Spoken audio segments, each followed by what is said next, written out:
My name is Hannah Mercer. I'm 28 years old and I work as a claims adjuster for a regional auto insurance company outside Pittsburgh, which means I spend most of my day listening to people explain why something was not their fault. So maybe that is why I stayed so calm when my own family tried to turn Thanksgiving into a public punishment. There were 28 relatives in the house that night. Turkey on the table, stuffing in glass dishes, football on the TV, everyone laughing like this was the kind of family people take pictures of and post online. Then my mother handed me a plate and told me there was no room for me at the table. Not in a joking way, not in an embarrassed way. She pointed toward the back porch and told me to eat outside. It was 37 degrees. My winter coat was already gone because my stepfather had taken it from me at the door and thrown it into the garage trash, saying pigs did not need coats because they made their own heat. I looked at my mother, waiting for her to correct him, waiting for even 1 second of shame to cross her face. Nothing. She just lowered her voice and told me not to make a scene in front of everyone. So I took the plate. I walked out onto the porch. And the second I stepped outside, I heard the lock click behind me. Through the glass door, my younger sister lifted her phone and started recording. She was laughing so hard she had one hand over her mouth. I could still hear her through the window. She is actually doing it. Then someone inside said, "Dogs eat outside," and the room laughed like I was not standing there with a paper napkin shaking in my hand. What they did not know was that 1 week later I would walk back into that same family's life with the one thing they had been counting on for 15 years. And when my mother saw me, her face went completely pale. Before I tell you what happened after that locked door clicked behind me, tell me this. If your own family made you eat outside on Thanksgiving, would you forgive them? Or would you wait quietly until the truth finally had a chance to speak? That Thanksgiving did not come out of nowhere. It was not one bad night, one cruel joke that went too far, or one misunderstanding that everyone could explain away afterward. It was the kind of moment that only happens after people spend years teaching themselves that your feelings do not count. My mother had me when she was 19. My biological father disappeared so early in my life that I do not have a single real memory of him.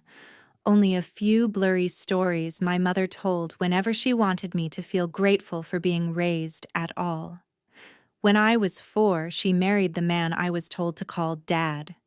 She said it would make us feel like a real family. But the truth was, calling him Dad never made him treat me like his daughter. It only gave him another word to use against me when he wanted to remind me I was lucky he allowed me to live under his roof. 2 years later, my little sister was born, and that was when the line in the house became impossible to ignore. She was his real daughter. I was the old problem my mother had brought with her. She got the bedroom with the soft rug and the painted furniture. I slept for years in a converted laundry room, where the dryer shook the wall whenever someone ran towels at night. She got dance classes, new coats, school photos in matching frames. I got whatever was left after everyone else had already been taken care of. If I asked for anything, even something small, he would look at my mother and say, "This is what happens when you bring baggage into a marriage." My mother never liked that word, baggage, but she also never told him to stop using it. That was her pattern. She did not always join in, but she created the silence that made it safe for him to keep going. When I was 10, I learned not to ask why my sister got birthday parties, and I got a grocery store cupcake after dinner. When I was 13, I learned to stop waiting for anyone to notice when I was left out of family pictures, because he said it looked cleaner with just the 4 of them. When I was 16, I learned that if I wanted school supplies, a phone bill, or money for gas, I needed to work after school and pay for it myself. Every time I looked upset, my mother said the same things. Do not start drama. He works hard. You know he has trouble showing affection. You are old enough to understand. I understood more than she wanted me to. I understood that peace in our house meant everyone stepping over me so the man she married would not get irritated. I understood that being the easy child really meant being the child who swallowed everything. The only person who never bought their version of the story was my grandmother. I called her Gram. She never had to say much. Sometimes she would just watch the way my mother handed my sister a full plate and then told me to help in the kitchen before I ate. Sometimes she would look at me across a room after my stepfather made a joke that was not really a joke, and her face would tighten like she had just seen something ugly she could not unsee. As I got older, I became closer to her in a way I never was with the rest of them. I drove her to doctor appointments when my mother said she was too busy. I helped her set up video calls. I fixed the little things around her assisted living apartment. I called her on Sunday mornings because she liked to talk while drinking coffee. I never did those things because I wanted anything from her. I did them because she was the only adult in my family who ever looked at me like I was not some accident everyone was still paying for. So when she called me 2 weeks before Thanksgiving and said she wanted one more big family holiday while she still felt strong enough to enjoy it, I said yes. I knew where the dinner would be. I knew who would be there. I knew there was a good chance I would regret walking into that house. But she sounded tired on the phone, softer than usual, and when she said, "I just want all my people in one place," I could not tell her no. I did not go for my mother. I did not go for the man I had been forced to call Dad. I definitely did not go for my sister. I went for Graham. And maybe a small part of me went because I wanted to see if, after all these years, they would finally have enough shame not to humiliate me in front of the whole family. I should have known better. The house looked warm from the outside. That is the detail I keep remembering, because it almost feels like a trick now. Golden light in the windows, cars packed along the curb, the sound of relatives laughing before I even reached the porch steps. If a stranger had driven by, they would have thought it was a perfect American Thanksgiving. Inside, there was football on the TV, folding chairs along the walls, kids running through the hallway, and the smell of turkey, gravy, stuffing, sweet potatoes, and coffee all mixed together. I walked in wearing a decent black winter coat. Nothing expensive, just warm enough for late November in Pennsylvania. The man I called Dad looked me up and down like I had arrived wearing a crown. He held out his hand and told me to give him the coat. I thought he was going to hang it in the hall closet like a normal person, so I handed it over. 5 minutes later, he came back from the garage wiping his hands together and said loud enough for the living room to hear that he had thrown it in the trash. I stared at him, waiting for the punchline. He smiled and said, "Pigs did not need coats because they made their own heat." A couple of people laughed because they thought that was what they were supposed to do. My mother was standing near the kitchen doorway with a dish towel in her hand. She heard it. She absolutely heard it. She looked at me for half a second, then turned back toward the stove. That was the first lock clicking, even before the real one. Dinner took another hour. I helped set out serving spoons.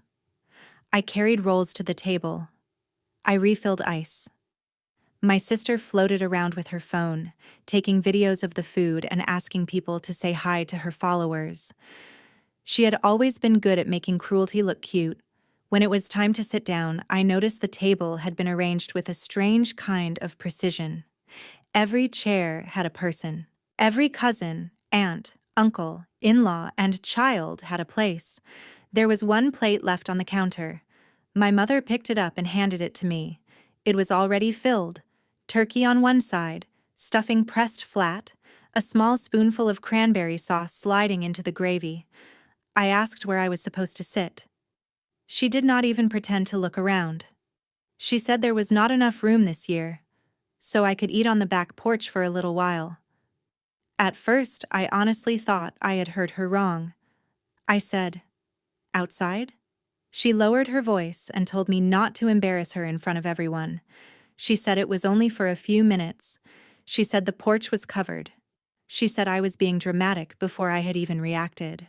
I looked over her shoulder and saw my sister watching, already smiling. That was when I understood that this had not happened by accident. There was no missing chair. There was no mistake. They had planned a full Thanksgiving table and left exactly one person outside it. I took the plate because I wanted to see how far they were really willing to go. I walked through the kitchen door onto the back porch. Cold hit me immediately. It was not snowing, but the air had that sharp, damp bite that gets into your fingers first. There was a plastic chair near the railing and a tiny space heater plugged in by the wall, the kind that barely warms your ankles if you sit 2 inches away from it. I turned around to ask if someone could at least get my coat from the trash. Before I could say anything, my mother pulled the door shut. Then I heard the lock.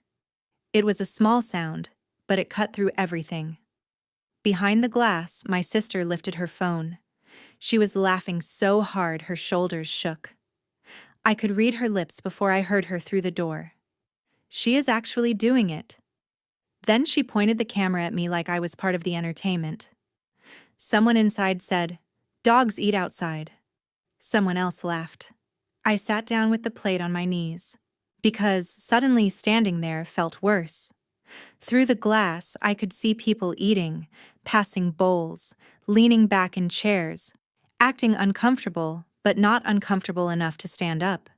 A few relatives glanced toward me. One cousin looked like he might say something, but my mother touched his arm and said something I could not hear. Later, I found out what she had told them. She said I was getting over something contagious and did not want anyone too close to me. She made my exile sound like a considerate choice. She turned locking her daughter outside into a health precaution. Graham was not at the table. She was in the front sitting room because the noise in the dining area tired her out. My mother had told her I was taking a work call in another room and would come sit with her after dinner. That lie was the only reason Graham did not come looking for me. I ate slowly. Not because I was hungry, but because I refused to give them the scene they wanted. My hands were cold. My food went cold faster. At one point, my sister came back to the door, tapped the glass with one fingernail and mouthed, "Smile." I did. I smiled right at her camera. Not because I was amused. Not because I forgave them. I smiled because I knew something they did not. After about 40 minutes, my mother finally opened the door and said I could come in for dessert, like she had done me a favor. I walked past her without answering. I found Graham in the sitting room under a knitted blanket.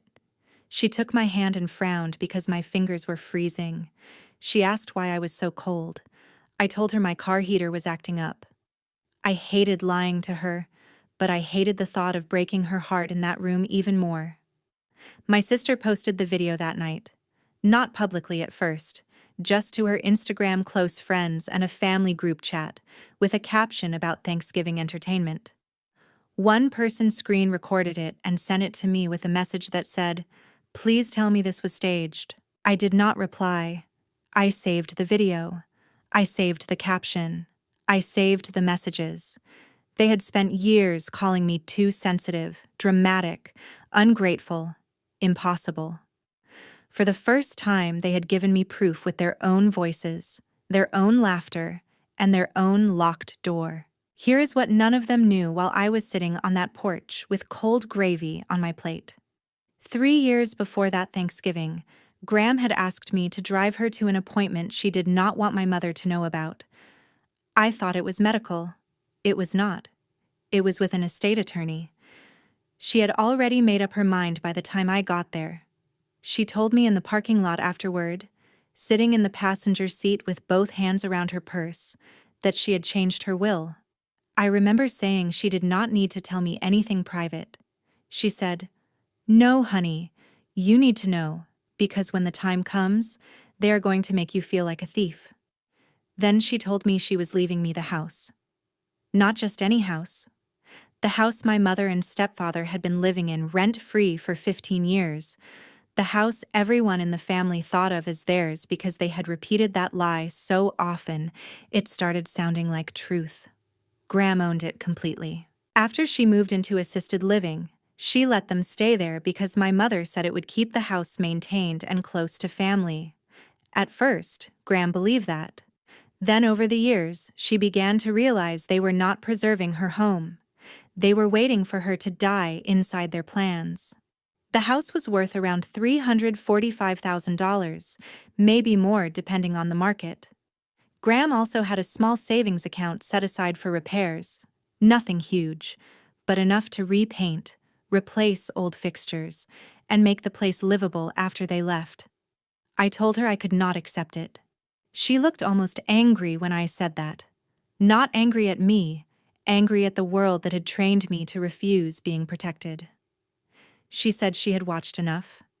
She had watched my sister sit on the couch while I cleared holiday dishes. She had watched my mother take credit for gifts Graham sent me, then somehow the gifts never reached me. She had heard my stepfather tell people I was not really his responsibility while eating food in a house he did not own. She said leaving me the house was not charity. It was correction. It was the only way she could still stand up for me with something stronger than words. I promised her I would not say anything unless she wanted me to. For 3 years I carried that secret while my stepfather talked about the house like it already belonged to him. He bragged at barbecues about opening up the kitchen someday.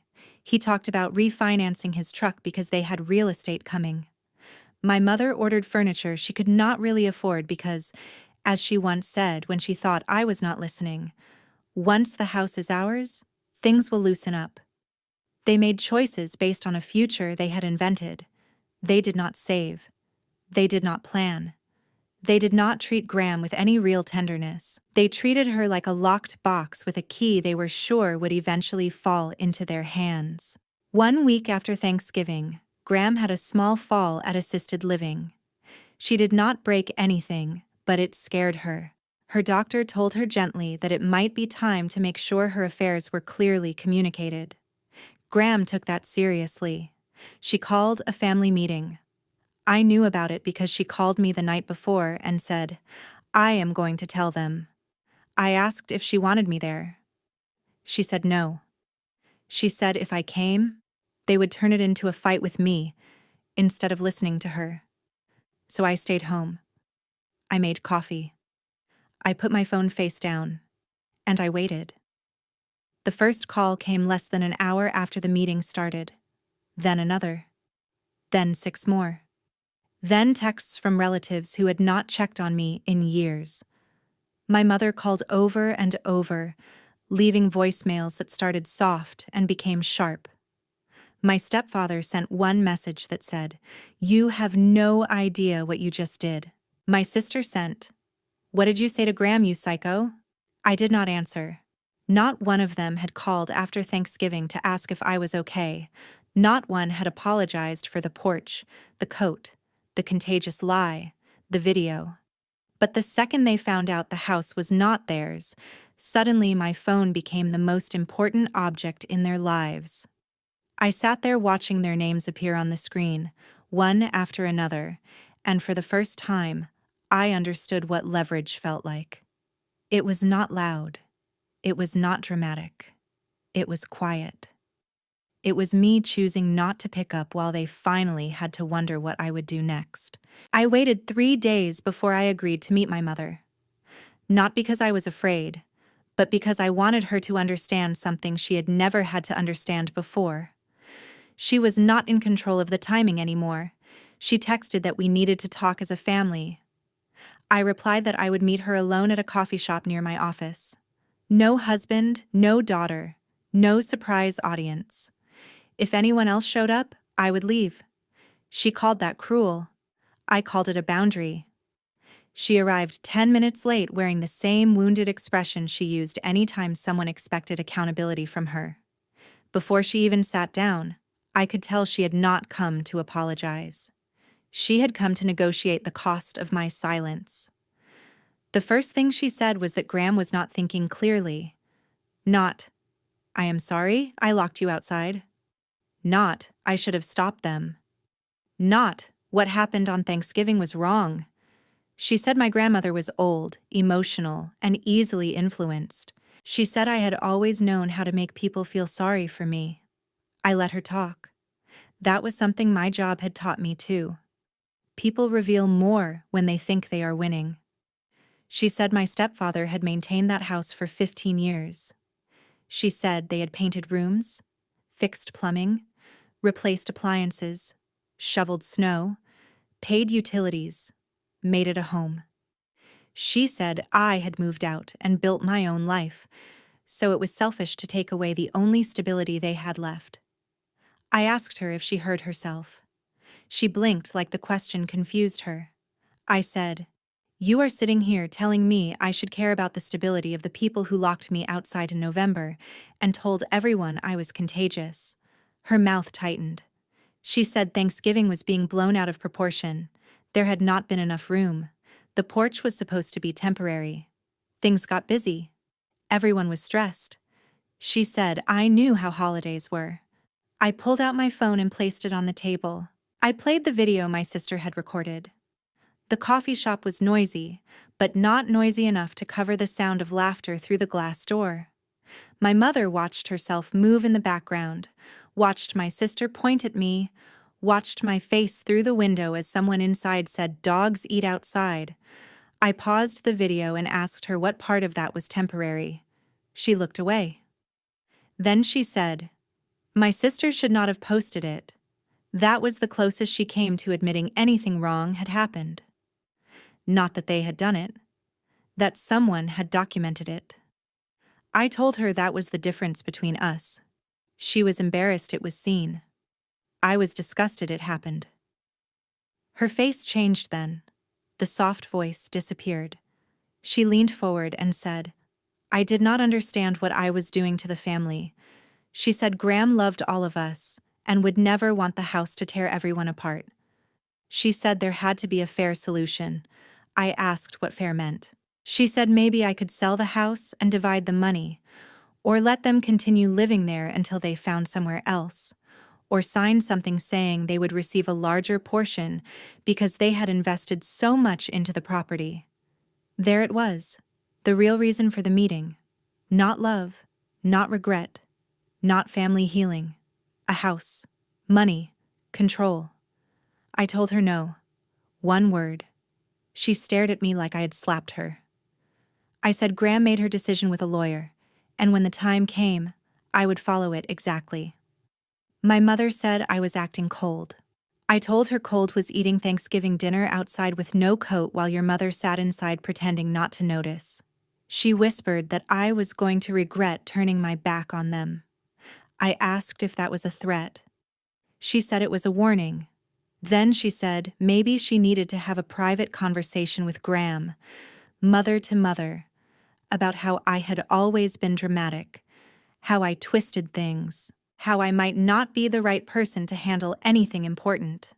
I almost laughed. For 26 years, I had waited for my mother to defend me.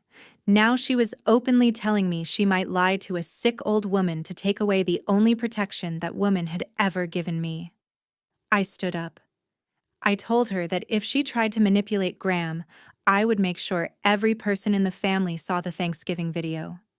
Not the edited version, not the little clip my sister thought was funny. All of it. The coat, the porch, the lock, the contagious lie. My mother said people would think I was pathetic for showing it. I said, maybe, but they would know exactly who taught me to survive humiliation in silence. I left her sitting there with 2 untouched coffees between us. That night, my stepfather came to my apartment building and waited in the parking lot for almost an hour. I watched from my window. He never came inside. He just sat in his truck, like intimidation was still a language I was supposed to understand. I recorded the truck, the plate, the time. Then I called building security. By morning, I had sent everything to Graham's lawyer. The lawyer's name was Mr. Alden Price, and he had the calm voice of a man who had seen families become monsters over property many times before. He did not sound surprised when I told him my mother was questioning Graham's mental state. He said that if Graham wanted to protect her decision, the best thing she could do was document her wishes clearly while she was lucid, specific, and represented. Graham agreed immediately. 2 days later, I sat beside her in a small conference room at the assisted living facility while Mr. Price set up a camera. Graham wore a blue cardigan and had her hair pinned back the way she liked it for church. She looked tired, but her eyes were clear. The video lasted almost 35 minutes. She stated her full name, the date, where she was, and that no one had pressured her. Then she explained why she had changed her will. She did not speak in vague feelings.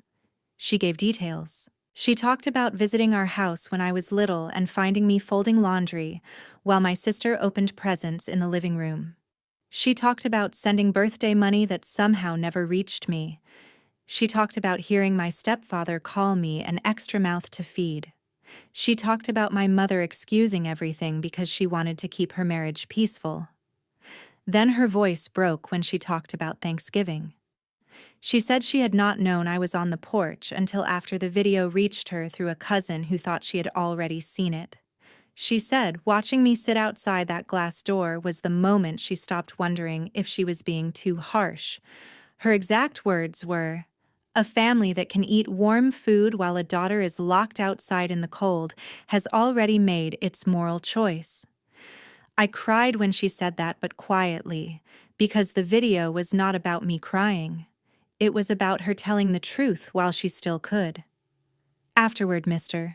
Price said the statement would be very difficult to challenge. Graham also signed paperwork naming me as her healthcare proxy and limiting what medical information my mother and stepfather could access without her permission.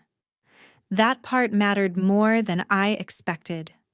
Within 48 hours, my mother had already called the facility asking about medication schedules, cognitive evaluations, and what would be required to request guardianship. The administrator did not give her anything, but she did call me. When my mother found out Graham had blocked her from private medical decisions, she showed up at my workplace. I saw her near my car after my shift, standing there in the cold like she had rehearsed a speech all the way over. She said I had turned her mother against her. I said no, she had done that herself. She said I was isolating an elderly woman for money. I said protecting someone from people trying to use her health records was not isolation. She started crying then, but her tears did not soften me the way they used to. I had seen too many tears that only appeared when consequences arrived. A few days later, my stepfather organized a family meeting at the house. The message said they needed to discuss Graham's care and the future of the family. I was not invited. That would have bothered me once. This time, it made things easier. I called Aunt Teresa, my mother's older sister, one of the few relatives who had ever treated me like a real person. I told her I knew about the meeting. I told her I had something people needed to see before they decided I was the villain. She asked if I meant the Porch video. I said yes, but not just that. I sent her the full clip, the screenshots of my sister mocking me, the messages from my stepfather about the house being practically his, and a voicemail from my mother saying Graham was confused and needed to be handled. I did not ask Aunt Teresa to defend me. I asked her to let the evidence speak. That Sunday, I stayed home and cleaned my kitchen because I needed something to do with my hands. At 4:32, my phone buzzed. Then again. Then again. Cousins I had not heard from in years started texting. One said, "I had no idea." Another said, "I am sorry I laughed." Then Aunt Teresa called. She said my stepfather had been standing in the living room telling everyone I had manipulated a sick woman for a house. She let him talk. Then she connected her phone to the TV and played the video. The room went silent when they saw me outside. It got worse when they heard my sister laughing. It got worse again when Aunt Teresa told them my mother had said I was contagious so nobody would check on me. My stepfather tried to call it a joke. Nobody laughed. My mother said people were misunderstanding the context. Aunt Teresa asked what context made it acceptable to lock your daughter outside on Thanksgiving. According to my cousin, that was when half the room started leaving. Not dramatically, not screaming, just coats on, keys out, faces disgusted. My sister texted me before the meeting was even over. She said I had ruined everything. I looked at the message for a long time because it was almost funny. She had recorded the cruelty, she had captioned it, she had shared it. But somehow I had ruined everything by letting people understand what they were watching. That night, my phone filled with angry calls from the three of them and quiet apologies from everyone else. I did not answer the angry ones. I listened to the apologies once, then saved them too. Not because I needed sympathy, because for the first time, the story my family had built around me was cracking in public. They had spent my whole life calling me the problem. One video showed everyone who had been creating the problem all along. Graham declined faster after that. I do not know if it was the fall, the stress, or simply her body deciding it had carried enough years, but the change was visible. Some days she was sharp and wanted updates about everything.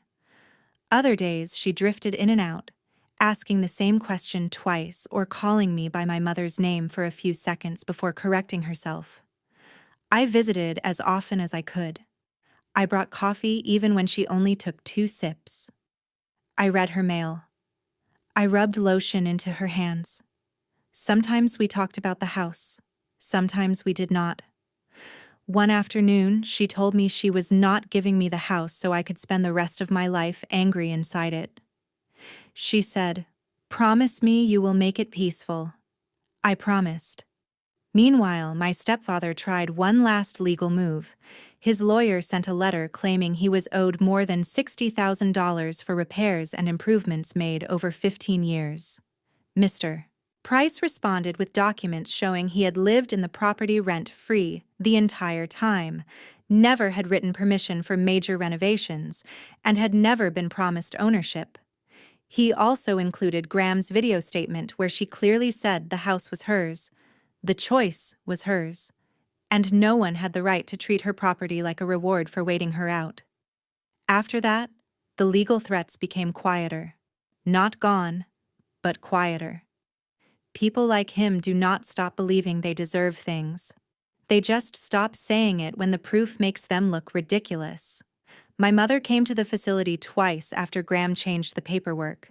The first time, staff would not let her visit alone. She sat in the common area with her purse on her lap, watching me through the doorway while I helped Graham drink water. She looked smaller than I remembered, but I did not confuse that with innocence. The second time, she caught me in the hall and said she was losing her mother and her daughter at the same time. I told her she had lost me years ago. She said she had made mistakes, but she had been trying to keep the family together. I asked her if locking me outside was keeping the family together. She closed her eyes like the question hurt her. Then she said, "Thanksgiving got out of hand." That was her apology. Not "I was wrong." Not "you deserved better." Just another soft blanket thrown over something ugly. I told her shame was not the same as accountability. She asked what she could do to fix it. I said nothing. That was the truth. There are moments in a relationship when repair is possible, and there are moments when the only honest thing left is distance. Graham passed on a Thursday morning. I was there. She woke up near the end, looked right at me, and said my name clearly. Then she said, "Be happy in that house." Those were the last words she said to me. The funeral was 5 days later. My mother and stepfather sat near the front like grief could erase greed if enough people saw it. My sister wore black and posted a filtered photo of a candle before the service even started. I sat with Aunt Teresa and Uncle Mark. Nobody from Graham's side said much to my mother. Silence can be cruel, but that day, it felt like judgment. At the reception, my stepfather finally cornered me near the food table. He smelled like whiskey and anger. He said I might have fooled a dying old woman and half the family, but he knew what I really was. He said I was a leech who had waited for Graham to die so I could steal a house from the people who earned it. For once, I did not step back. I let him talk. I let him say the house had been his in every way that mattered. I let him say I would remember him every time I walked through the front door. Then I looked past his shoulder and smiled. Uncle Mark, Aunt Teresa, and 2 cousins were standing close enough to hear every word. My stepfather turned around and saw them. His face changed. That was the sound of another lock clicking, except this time he was the one trapped behind it. Probate was not instant, but it was cleaner than they hoped. The video helped. The paperwork helped. Their own behavior helped most of all. The will was approved, the house transferred to me, and Mr. Price sent formal notice giving my mother and stepfather 6 months to move out. My mother sent one long message asking for more time, more compassion, more understanding. She said rent was expensive, the market was terrible, and they had nowhere appropriate to go. I read it once. Then I remembered being handed a plate and sent outside in 37 degrees. I told her the date would not change.